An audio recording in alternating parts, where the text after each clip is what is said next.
إن الحمد لله نحمده ونستعينه ونستغفره ونؤمن به ونتوكل عليه ونعوذ بالله من شرور أنفسنا ومن سيئات أعمالنا من يهده الله فلا مضل له ومن يضلل فلا هادي له ونشهد أن لا إله إلا الله وحده لا شريك له ونشهد أن محمدا عبده ورسوله صلى الله عليه وسلم اللهم اغفر للمؤمنين والمؤمنات والمسلمين والمسلمات الأحياء منه والأموات إنك أنت مجيب الدعوات وقاضي الحاجات ورافع الدرجات. Allah subhanahu wa ta'alaga rahmatlarimiz, hamd sana, shukr maqtovlarimizni aytib, suyukli payg'ambarimizga Muhammad Mustafa sallallohu alayhi va sallam salovat sharifalarimizni erishtirib, muhtaram musulmon qardoshlarimiz matur quyoshli nurli juma kunlari bilan meclislarda uchrashqach islom salami bilan sizni salomlayman. Assalomu alaykum va rahmatullohi va barakatuh. Alhamdulillah, bugünkisi dersimiz inşallah bizga bizga da bigirak da Allah Teala'ga iman getirip namazlar o'qib, ro'zalar tutib, balkim inşallah xo'sh umra safarlarga borib qatnashuvchilarga da qog'ila, ham endi bizga da qog'ila bek motor shunday bir nasihat inşallah Allah subhanahu wa taala şunu dürüstüp sizlarga, dürüstüp onarga nasiplardan eylese idi bizga da inşallah. Endi Allah Teala Qur'onda da misollar keltiradi. Biz de Peygamberimizning sallallohu alayhi ve sellem hadislaridan qarab anlaymiz, ko'p emirlarni biz misol ravishida qabul etamiz. Ham Peygamberimiz bo'lgan bir halni, bir rivoyatni, bir misolni inshaalloh darsga bugun aytib bitiramiz. Shu bir avru turunda hiç şüphesiz indi can avruğu, hem şu avrudan tiriliu turunda da. Avruğuna tugul Allah dilaydi, men sizga avru da berem, şifasını da berem, izlegiz diye. Şunun şekilde har bir ko'ngil avru turunda inşallah söylep bitiribiz. İnşallah ham onun 4 daruvun. Yoki şu avrudan 4 boshqasini inşallah esga tushiribmiz. Narsaga darsimning boshida, va'zning boshida bizga bizga qog'ila deb aytam, chunki endi bar bizning yoki mana masalan mening yoki sening ham Alloh qarshısında bo'lgan aralashuv ul endi g'ibodat deb ataladi. Keldik namozga, bu g'ibodat. Ramazon oyida tutamiz roza, bu g'ibodat. Shiv ketdi hojga, bu g'ibodat, bu sening ham Alloh qarshısında bo'lgan aralashuv g'ibodat. Ham bar endi muomalat. Ul bir-birimizning arada aralashuv. G'ibodat alhamdulillah shukr, mana 15 yil mana Yusuf Hazret bilan da söylashib o'tirdik. Hurmatli Said Jafar Hazretlar bilan da söylashib o'tirdik. 15 yillik qarasak Qozonda o'zimizdan gina endi necha masjid. Ham bugun necha masjid ayirmasi zo'r. Qarasak 15-20 yil ilk jumada nihatlik necha sof bo'laydi. Ham bugun ayirmasi zo'r. Masjidlarimiz ko'paya g'ibodat. Soflarimiz yashaya, Allohga shukr, g'ibodat. Ramazon oyida ro'zadan tutmaymiz, iftorga da kelamiz. Bu shu g'ibatlar bora lekin muomalat kishiriya. Alhamdulillah, g'ibatlarimiz ko'paya, Allohga shukr, bu bir zo'r shodlik. Lekin muomalat yoki aralashuv, dürüst, matur, din bo'yicha aralashuv azaya. Esingizda bo'lsangiz, ilk vaqtda mana biz men o'skanda shulay edim. Biraz yashab ketsak, ishitni beklayikda, boshqashni shunda qoldirar edik. Hattoki menimda ani bir narsa pishirsa, qomir deb aytamiz. Tos endi shuni xatlik edi. Butun kuchlar kelib kiraydi. Aralashuv bor edi. Bunisi kunda ul bitib bora. Ko'rshigina, tanishqana, birga yashagan kishi bilan tugul, hattoki yaqinlar ham tuğanlar arabizda da bugünkisi ders shunga bag'ishlangan. Onun bor sababi. Sababini inshaalloh aytib ketamiz. Kundan bir kunda Peygamberimiz alayhissalatu vesselam safardan qaytib borganda, u o'zining karavan deb aytamiz endi diyalar bilan qaytganda bor edi bu karavanda Oysha onamiz halal jifati raziyallohu anha. Гайша анабыз Пәйгамбәрбез саллаллаһу алейхи ва саллямның хәләл җифете, ләкин Абу Бакр разияллаһу анһуның кызы да иде. Беләбез. Абу Бакрның кызы Пәйгамбәрбезнең саллаллаһу алейхи ва саллям хәләл җифете кайтып барганда, аның махсус диясендә куйдылар шушындай урын, дия өстә баргач, астагы кешеләр аны гаврәтен күрмәсен өчен каплап урын. Һәм ул да өстән утыргач, астагылар күрмәде. Төрле максат белән дә гаврәтен күрмәскә, күз төшмәскә һәм калган бу шушындай бер хикмәт булды. Туктап тәһарәт алып, намазлар укып сәфәрдә барганда бер тукталгач, әнә бер риваятта, бер Коръән тәфсирендә бер төрле, икенчесендә икенче төрле, берсендә әйтелә тәһарәткә тукталгач, берсендә әйтелә намаз белән, икенчесендә инде сәйләне үзелгәч, изләп иң әһәмиятле Гайша анабыз таулар артына китә. Таулар артына китә, тапканчы, тәһарәтен алганчы, кире кайтканчы турып китәләр бу караван. Тегендә урын булгач күренми, бармы юкманда кеше, Гайша анабыз килеп утыра урынга. Кешеләр юк. Ләкин Пәйгамбәрбез саллаллаһу алейхи ва саллям һәр вакытта артта калдыра торган бер кеше, иң артта. Безнең әйткәндә инде замыкающий. Карый, арттан һөҗүм юкмы, беренсе онытылмаганмы, беренсе булмаганмы, берсе авырмаганмы? Шушы яшь кенә җигет диядән кайтып килгәндә, Гайша анабызны күрә, разияллаһу анһаны. Без нәрсә эшләр идек? Ул да шуны эшли. Диядән төшә, Гайша анабызны утырта, үзе җыяу алдан җигәннән тотып дияне алып китеп бара. Аны битне калдырып булмый. Менә без нәрсә эшләр идек? Атлап чыгып битне кал әле монда дип әйтеп булмый. Һәм шушыны алып кайтканда бөтенсе күреп тора, Гайша анабыз бер яшь кенә җигет белән кайтып килә. Яшь кенә җигет белән диядә, җигет тоткан дияне йөгәннән, Гайша анабыз утыра, кайтып керә. Шушында мөселманнар, менә без монда җәмәгать нәрсәгә дип әйтәбез, күңел авыруы. Бездә монда мөселманнар, бездә монда мөэминнәр килде, анда да шушылар арасында ике сүз йөри башлый. Беренчесе инде әлхәмдүлилләh Гайша анабыз табылды. Ләкин икенчесе нинди сүз йөри инде? Кара әле бу. Я җигет белән кайтып керде бит. Һәм менә шушындый башлана бухтан. Һәм Гайша анабызны яклап, Аллаһ субхана ва тагала Нур сүрәсенең 11-нче аятыннан 21-нче аятына хәтлек 10 аят бүләк итә. 10 аят безгә мөселманнарга бүләк итә. Менә шушындый очракта Аллаһ та әйтә, бу бит булды бухтан, гайбәткә түгел. Шушы бухтан дип тә Аллаһ субхана ва тагала гайбәткә кирип китүнең катылыгын күрсәтә. Һәм инде Нур сүрәсе менә бик матур, менә шундый бүгенгесе нурлы шикелле. Анда инде Аллаһ әйтә, Аллаһу нур, Аллаһ та үзе нур. Бүген сез кемә шундый нурлы сүрә бар Коръәндә, иншааллаһ укып чыгыз барыгызда.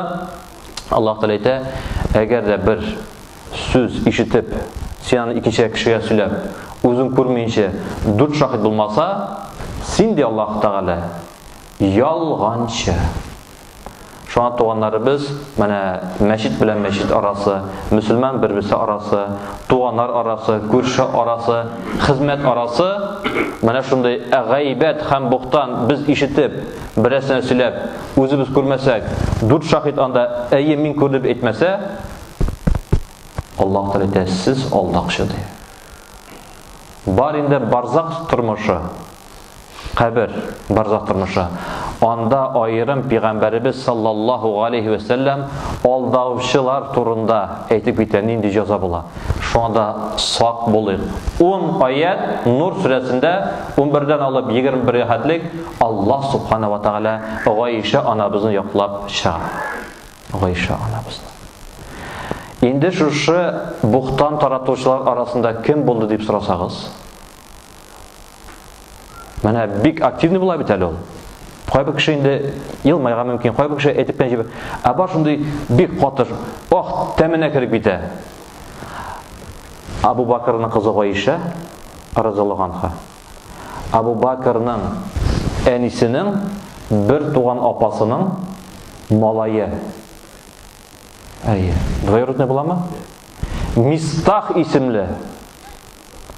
Ләкин тарихны кайтарып карасак, ул гаилә бик ярлы була, Абу Бакр разияллаһу анху әлхәмдүлиллаһи шөкер хәлле кеше була. Һәр вакытта Мистахка гаиләсенә булыша Абу Бакр. Мәхәтлек. Һәр вакытта. Акчасы юк, рәхим бит. Югача кирәк мәдия. Ашага юк, мәсән капчык хөрмә. Кирәк ремонт эшләп бирә. Һәм менә иң якын туганы двоюродный беттек, шулай бит инде, ике туганы. Шушыларның арасында бу Коръәндә килә. Шушы Нур сүрәсенең тәфсирен укысагыз, 11-дән 21-гә хәтлек. Иң шушындый кеше булгач, уйлап кына карагыз, менә безнең кыз турында сөйләгәч, без нәрсә эшләр идек? Барып ул кешене туктатыр идек. Абу Бакр разияллаһу анху да шушында китә Мистахка. Мәсәлән, дип әйтәм инде, күз алдарына кирәк. Менә мәсәлән, бала мәктәптә укый. Мәктәптә укыган бала 5-ле алып кайткач, бала мәктәпкә җибәрдек менә хәзер җомга. Җомгадан соң кайта, 5-ле алгач, күп әти-әни нәрсә дип әйтәбез? Бала 5-ле алгач, бала кемгә ашады дибез инде? Бала миңа ашаган, 5-ле алды. Балабыз алса 3-ле, нәрсә дибез инде? Укытучы әшәке. Кара бу мәктәпне дибез. Һәм балабызны яклыйбыз. Абу Бакр разияллаһу анху баласы Гайша анабыз гаепле түгел. Коръәннән аят инде. Бухтан диде Аллаһ Тәгалә. Һәм инде ялган булгач китте якларга кызын, килеп керде, кызган хәлдә, һәм бүтән ичендә булган әйберне Мистахка сөйләп биргәч әйтә, бүтән синең Мистах нигезендә аякта булмаячак, һәм сиңа бер тиндә ярдәм итмим дип чыгып китә.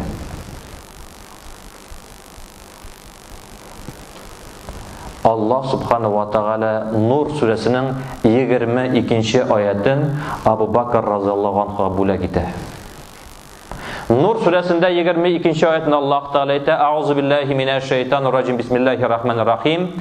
Vel ya'fu vel yasfahu." Ey Abu Bakr, bu bizə də qağılı cəmaət. Sen аны ғафу ит, туғаншылық жібін нығытты.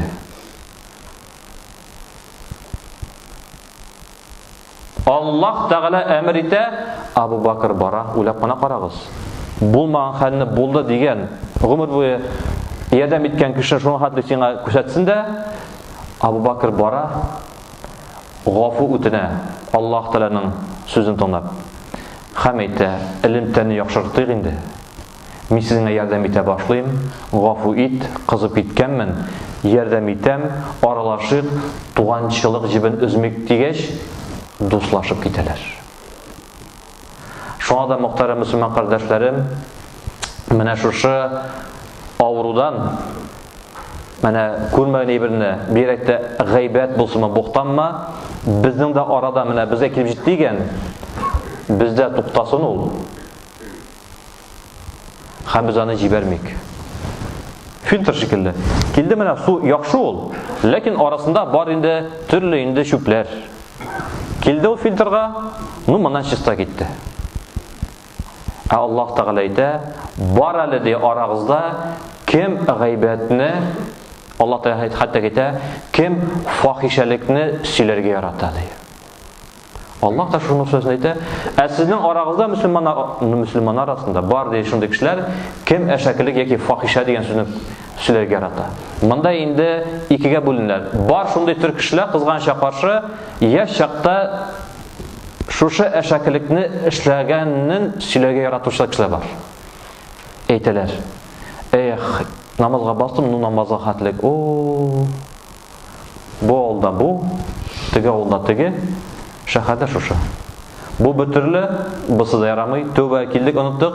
Икенче төрле кеше бар, кешене сөйли. Булмаган әйберне бар дип. Ул кешене беләм бит мин. Аның бер кашанда ише бикләнгәне юк. Һәр вакытта мужиклар кирделәр дә чыктылар. Әгәр дә шушы сүзне әйтеп, үз күз белән күрмәенчә 4 шахид булмаса, Аллаһ та әйтте: "Син кәззәб, алдакчы, ялганчы. Менә шушында мөхтәрәм мөселман кардәшләребез, инде хәзер әйткәнебезчә, шушы муамәләт бу безнең арабызда, бу туганнар арасында, бу якыннар арасында Коръәндә дә Аллаһ Тәгалә әйтә, Бакара сүрәсенең 83-нче аятын ачып укысак, Бисмиллаһир-рахманир-рахим, бәъдә аузу биллаһи минәш-шәйтанир-раҗим, әлә таъбудуна илля ияһ ва бил валидайни ихсана ва зил курба вал ятама вал масакин иля ал-ахир. Садақаллаһул азим. Аллаһ Тәгалә әйтә, Аллаһ Тәгаләне гыйбадәт кылгач, әти-әни һәм туганнарыгызны якын итегез ди.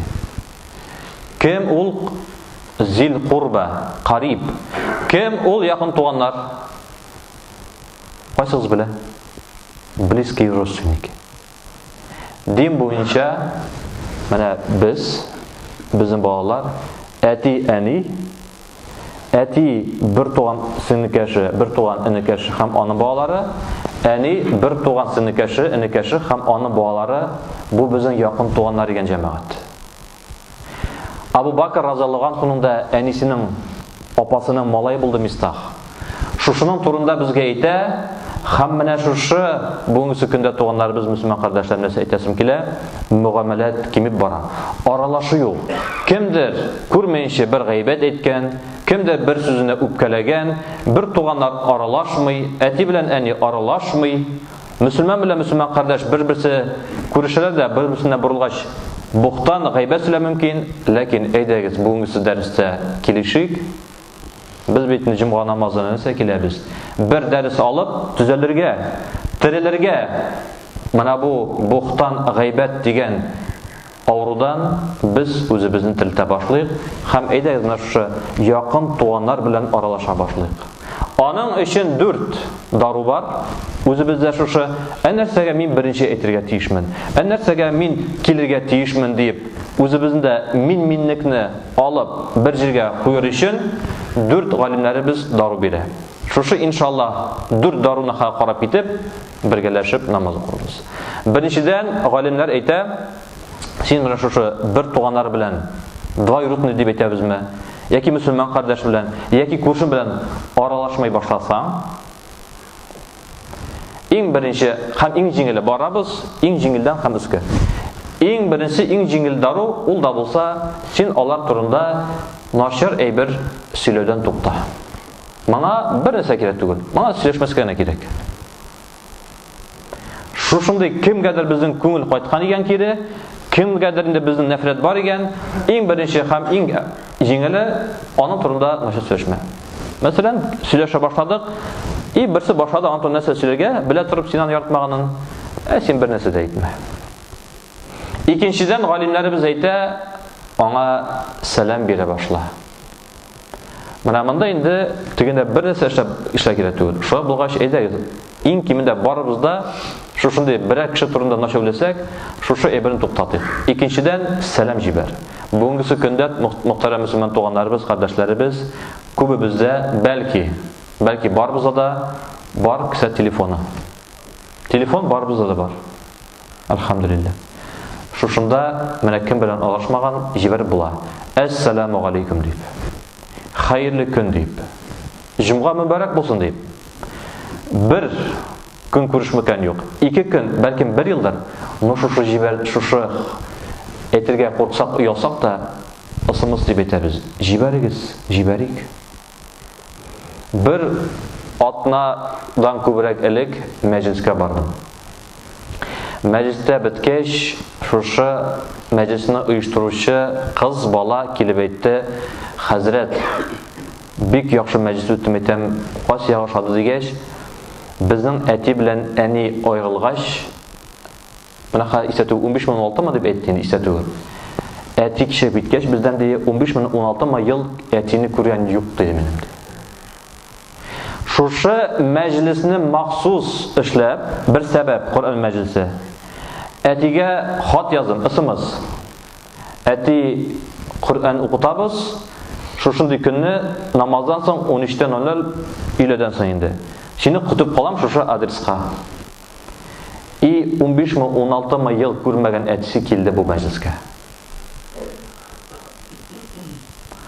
Шуңа да мөхтәрәм мөселман туганнарыбыз, aralashmagan туганнарыбыз, элек аралашкан дусларыбыз булса, бер адым без эшлик без. Аннан көтмәйек без, үзебездән башлыйк. Кунакка чакырыйк, мәчкә чакырыйк, сәлам гына бирик, ассаламу алейкум дип. Моны бу инде икенчесе, монда әзрәк кенә силкенергә кирәк. Беренчесендә бер нәрсә эшләргә юк. Әшәклекне сөйләп тотабыз. Икенчесендә сәлам бирик.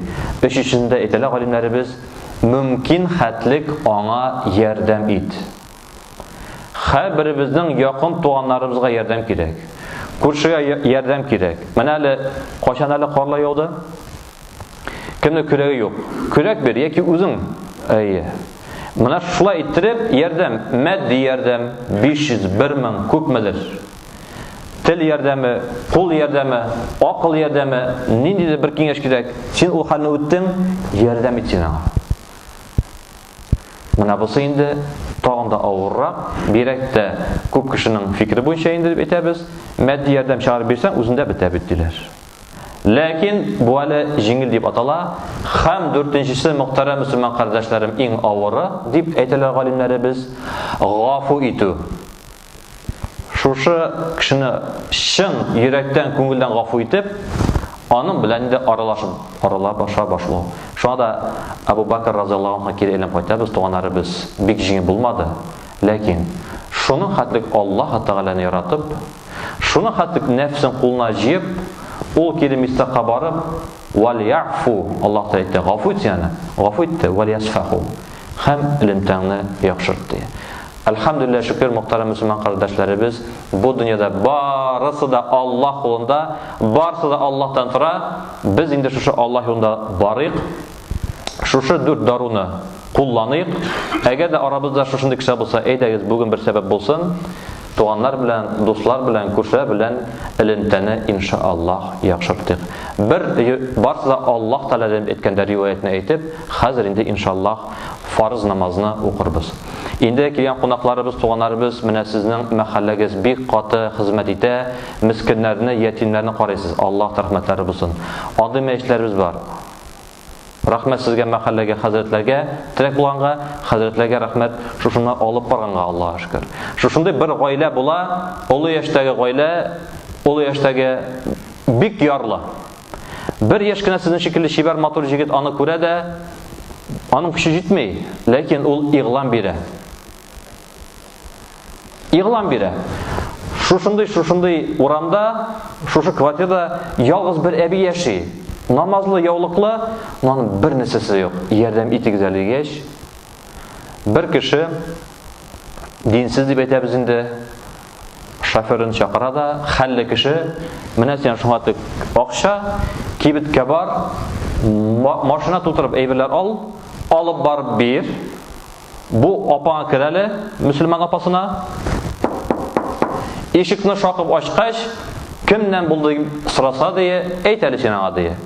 Шайтаннан дип. Алар микән, юк микән ди.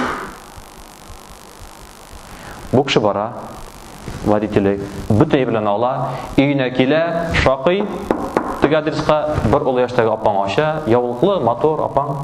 Һәм бүләкне биргәч, эй, улым рәхмәт дип ала да ишекне ябып куя. Теге тагын ишек шакый. Тагын ачкач, апа не сорамайсың кемнән дип әйтте? Сорый. Не син сорамадың кемнән ди? Һәм теге апа әйтә, эй улым, Аллаһ әмер итсә, шайтан да алып килер идең ди. Аллаһ әмер итсә, шайтан да алып килер. Шуңа да мөхтәрәм мөселман кардәшләр, Аллаһ Тәгаләне яратыйк, барсы Аллаһ кулында. Шушы үзебездән башлыйк тәрбияне, шушы дүрт башкычны, дүрт даруны кабып, туганнарыбыз белән, бер-беребез белән матур мөгамәләдә яшәргә Аллаһ табарбызга да хикмәт, йөрәк, күңел байлыгы һәм Аллаһ Тәгалә ризыклары бирсә иде, вассамиу дуга кылабыз.